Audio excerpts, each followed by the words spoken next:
Vous écoutez Europe 1, il est 9h30. Le journal des médias avec Thomas Joubert. Bonjour Thomas. Bonjour, à la une ce matin, Julien Lepers indemnisé, la colère froide de Laurent Goumard, remplacé par Claire Chazal sur France 5, et puis les stars se mobilisent pour 30 millions d'amis. Et on commence donc avec le montant des indemnités que pourrait toucher Julien Lepers. C'est le magazine Stratégie qui révèle ce montant cette semaine. Après 27 ans de bons et loyaux services à la tête de Questions pour un champion, Julien Lepers pourrait toucher 1,3 million d'euros. Le magazine précise que cette somme ne sera pas versée par France 3, mais bien par la société de production Fremantle avec qui l'animateur était en contrat.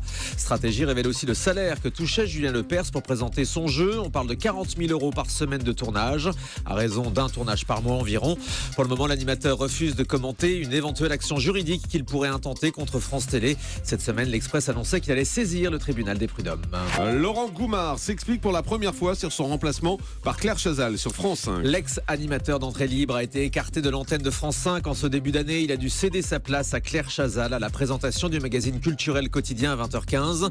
Il ne s'était pas exprimé jusqu'à présent. Laurent Goumard a répondu aux questions d'Ariel Wiesman hier dans la nouvelle édition sur Canal+, pour exprimer une colère froide.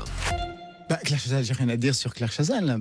Un bon vent. Enfin, non, je n'ai rien à dire de plus sur Claire Chazal, je vous assure. Mais vous avez vu Non, je n'ai pas regardé. J'ai quand même, à un moment donné, je ne peux pas non plus tout accepter d'avoir été retiré de mon émission. Bien sûr qu'il y a une déception. J'imagine que tout le monde peut le comprendre. Pas forcément, je vous assure, c'est douloureux parce que parfois, on a vraiment des choses à pouvoir dire, mais ni le ressentiment, ni l'injustice, c'est quelque chose que je n'ai à travailler. Enfin, franchement, moi, je suis sur Inter, j'ai une émission, j'ai 2 heures de direct tous les jours.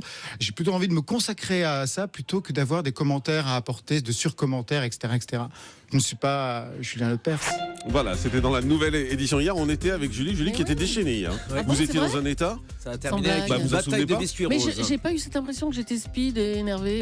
Oui, je sais pas ce qu'il y avait, le truc blanc sur les gâteaux, je sais pas ce que c'était. non, mais ça, je c'est à pense- la fin, je ça, pense c'était que drôle. c'était pas du sucre. Oui, il y avait plein de poudre sur le Je nez, l'ai Julien. fariné à la fin, c'est pour ça. On a vu. Voilà, si vous voulez voir, c'est sur le replay de Canal, Bien je sûr. suppose. Information exclusive, M6 va lancer une 2e saison rallongée de The Island. The Island, c'est cette émission où 13 candidats évoluent sur une île déserte en se filmant eux-mêmes et en étant coupés donc du monde et de la production. Cette 2e saison comportera 9 épisodes contre seulement 3 en première saison. C'est la société Shine France qui produit cette émission qu'elle présente davantage comme une série documentaire que comme un jeu, puisqu'il n'y a aucun gain ni aucune compétition. Information exclusive, on vient de le voir, donc on revient à M6 dont la chaîne a choisi les premiers participants de la version française Running Wild. Oui, Running Wild with Bear Grylls, c'est cette émission d'aventure à laquelle Barack Obama a participé aux États-Unis. Vous l'avez peut-être vu avant-hier, en prime time. C'était sur D8. M6 a donc décidé de lancer une version française avec l'aventurier Mike Horn à la présentation. Comme son homologue américain, il emmènera des personnalités dans des milieux hostiles.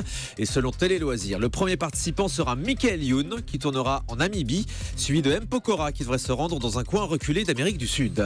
Et puis information exclusive encore, Confession intime va changer de formule sur NT1. Oui, l'émission de témoignage devrait bientôt évoluer pour laisser encore plus de place au reportage. Christophe Beaugrand devrait donc abandonner la présentation pour une formule tout en images. La production souhaiterait un retour à la formule initiale où les participants se filment eux-mêmes pour livrer leurs réactions et des personnalités auraient été contactées pour y participer, parmi lesquelles Evangélie ou Francis Lalanne. Voilà, c'est assez surprenant parce que les plateaux ils font 3 minutes quand même dans toute l'émission. Il dit bonjour, au revoir, Au revoir. Et il fait des lancements, donc je vois pas trop ce que ça va changer, mais bon. Canal+ a choisi le remplaçant de Thomas Touroud pour son émission sur les Jeux Olympiques. Ce nouveau magazine baptisé Rio, le magazine des Jeux Olympiques, commence ce soir. Sur Canal+ Sport, l'animateur Thomas Touroud devait présenter l'émission, mais à quelques jours du lancement, il a décidé de quitter la chaîne. Il sera remplacé par Hervé Matou, le présentateur du Canal Football Club, et Marina Lorenzone, chroniqueuse du service des sports. Pour la première, ils seront accompagnés des consultants Thierry Ray et Laura Flessel. Et puis on vous dévoile en avant-première le clip de soutien à 30 millions d'amis. Oui, des stars se mobilisent contre l'arrêt de l'émission à la fin de l'année sur France 3, alors que les pétitions rassemblent déjà 250 000 signatures. Plusieurs personnalités font part de leur soutien dans un clip intitulé « Touche pas à 30 millions d'amis » qui sera diffusé sur Internet et qu'on vous dévoile en exclu ce matin sur Europe 1. Vous allez reconnaître Amanda Lear, Gérard Lenormand, difficilement reconnaissable, c'est ça. C'est fini, oui. Il y a Gérard Lenormand également, Natacha Saint-Pierre, le chanteur Grégoire, le groupe L.I.G. ou encore Sylvie Vartan. Écoutez. Touche pas à mon 30 millions d'amis. On aime cette émission, on en a besoin.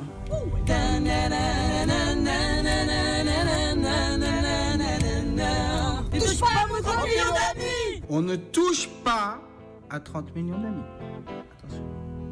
Bonjour, c'est Natacha Saint-Pierre. Laissez-nous nos 30 millions d'amis. Merci. N'arrêtez pas cette émission. Vous allez perdre 30 millions d'amis. Et mon petit chien. Ah non, ne touchez pas à mon 30 millions d'amis. J'aime trop les animaux. Voilà, donc vous avez reconnu quand même Amanda Lear. Effectivement. L'an dernier, et avant c'était Gérard Gérard Lenormand. Lenormand. Ouais, D'accord. qu'on a reconnu aussi. Avec son chien.